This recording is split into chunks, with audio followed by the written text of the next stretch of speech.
सहित मुनि आहुति दीनी। प्रगटे अग्नि चरु करलीनी। प्रगटे अग्नि चरु करलीनी। पुत्र कामेष्टि यज्ञ प्रारंभ हुआ। जितने भी संत महात्मा अबलात्मा योगी तीर्थ जितने थे सब आ गए। सूर्य वंश की और चंद्र वंश की एक विशेषता, हमारे ब्रज के संत कहते हैं कि सूर्य वंश की और चंद्र वंश की एक विशेषता है। क्या? कि सूर्य वंश में जब तक पुत्र कामेष्टि यज्ञ ना करो तब तक पुत्र ना हो, और चंद्र वंश में ऐसा कोई राजा नहीं जिस तब तक युद्ध ना हुआ, युद्ध नहीं हुआ, विवाह हो गया हो। जितने विवाह हुए उनमें युद्ध जरूर हुआ। भगवान कृष्ण के 16,108 विवाह हुए। कैसे हुए? 5 बजे थे विवाह करने का कोई विचार नहीं, मालूम पड़ा शाम को 7:30 बजे घर में बहू आ गई। बोलो राधे राधे। यहाँ तो अगर आज विवाह करना हो ना तो 1 साल पहले बात होती है, मुंह दिख लो नहीं, वो पहले देखते हैं बहू कैसी है। अब पहले क्या था ना कि अगर विवाह की बात चले ना तो बेटा वो लड़का जो होता है ना बीच में शर्मा के उठ के चला जाए। और आज तो साहब इंची टेप साथ में लेके जाते हैं। अगर हम 5.25 फुट के हैं ना तो 3.25 भी नहीं, 4.25 भी नहीं चलेगी, 4.5 भी नहीं चलेगी, पौने अजी बिल्कुल नहीं। अगर 5 फुट के खुद है ना तो बोले बिल्कुल नहीं, 4.25 बिल्कुल नहीं चलेगी, इसलिए इंची टेप लेके जाते हैं नापने के लिए। बोलो राधे राधे। सूर्य वंश की विशेषता रही कि पुत्र कामेष्टि यज्ञ जब तक नहीं हुआ तब तक किसी के पुत्र नहीं। ऐसा ब्रज के संत कहते हैं। आज दशरथ जी महाराज ने पुत्र कामेष्टि यज्ञ किया। श्रृंगी ऋषि वशिष्ठ बुलावा। श्रृंगी ऋषि को बुलाया है। कौन को? श्रृंगी ऋषि समीक मुनि के पुत्र। और आज पुत्र काम शुभ यज्ञ करावा। पुत्र कामेष्टि का शुभ यज्ञ प्रारंभ करवाया है। यज्ञ प्रारंभ हुआ, आहुतियों की आवाज से ब्रह्मांड गूंजने लगा। स्वाहा स्वाहा की आवाज पूरे अयोध्या में होने लगी।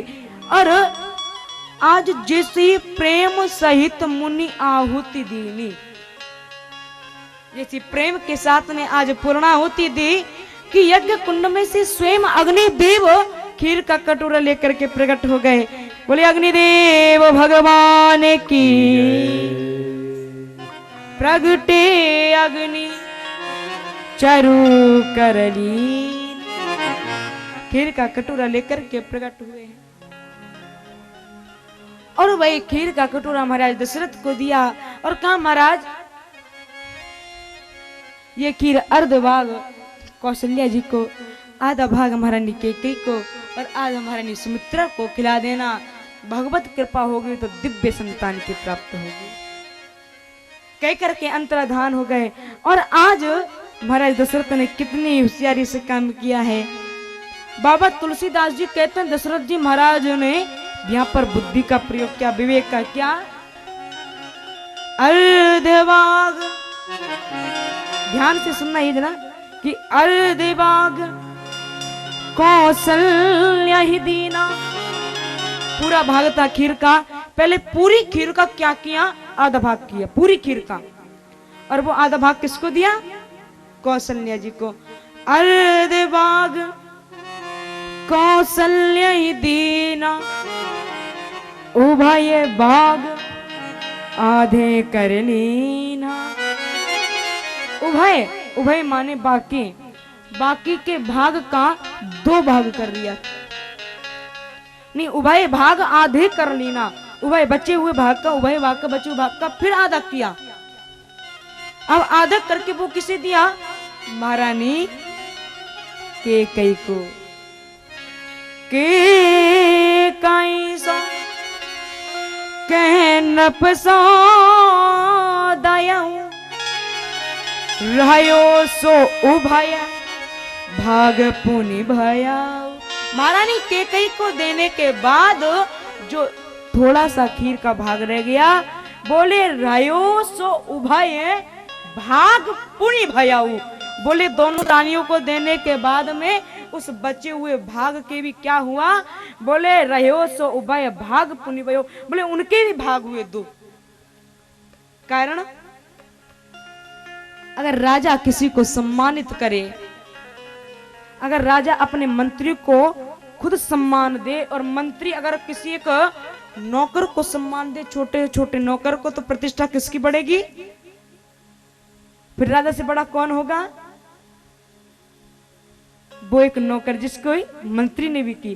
कारण राजा जिसको अपने समकक्ष माने, और समकक्ष मानने वाला अपने किसी को भी समकक्ष माने, तो प्रतिष्ठा उसकी बढ़ी।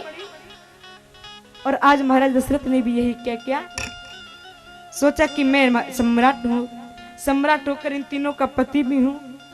अगर मैं महारानी कौशल्या को और कैकेयी को देने के पश्चात, तो अगर अंत में सुमित्रा को दूं, वो बुरा तो नहीं मानेंगी, और अगर कदाचित उनको बुरा लगे, इसलिए क्या करूं, कौशल्या और कैकेयी को देने के बाद में रहो सो उभय भाग पुनि भयहु, उस बचे हुए भाग को दो हिस्सों में करके एक कौशल्या को दिया और कैकेयी के हाथ में दिया, और उन दोनों के हाथ से महारानी सुमित्रा को दिलवाया है।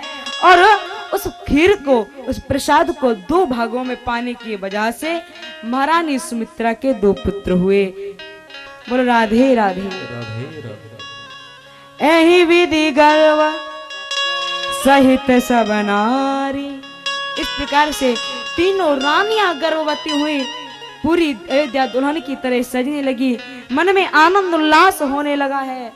बोले रामचंद्र भगवान की जय। जय जय श्री राधे। आज जब पूरी अयोध्या दुल्हन की तरह सजे, मन में आनंद उल्लास हो, और धीरे धीरे धीरे धीरे जोग लगन ग्रह बार तिथि सकल भय अनुकूल, चर अरु अचर हर्ष जुत राम जन्म सुख मूल। धीरे धीरे योग्य लगन ग्रह बार तिथि सब कैसे, बोले अनुकूल है, कोई प्रतिकूल नहीं है। और धीरे धीरे वही अयोध्या की जितने भी नर नारी है, चर अरु अचर हर्ष जो सभी हर्षित हो रहे हैं। और धीरे धीरे वही राम जन्म की शुभ घड़ी नजदीक आ गई। और बाबा तुलसीदास जी लिखते हैं कि नौमी तिथि मधुमास पुनीता, नौमी तिथि जय हो। पुनीता, नौमी तिथि मधुमास पुनीता, नौमी तिथि मधुमास पुनीता, शुक्ल पक्ष अभिजित हरि प्रीता, शुक्ल अभिजित हरि प्रीता, मध्य दिवस अति शीत न घामा, मध्य दिवस है, कौन सा महीना है? नवमी तिथि मधुमास। कौन सा मधुमास माने? चैत्र का महीना, चैत्र का महीना है, बड़ी शुभ घड़ी है, शुक्ल पक्ष है, चैत्र मास के शुक्ल पक्ष की नवमी तिथि है, नवमी तिथि यानी और अभिजित मुहूर्त है, दिन के ठीक बारे मध्य दिवस, मध्य दिवस अति शीत न घामा, ओ मध्य दिवस अति शीत न घामा, मध्य दिवस अति शीत न घामा, मध्य दिवस अति शीत न घामा, पावन काले लोक विश्रामा, पावन काले लोक विश्रामा, हाँ पावन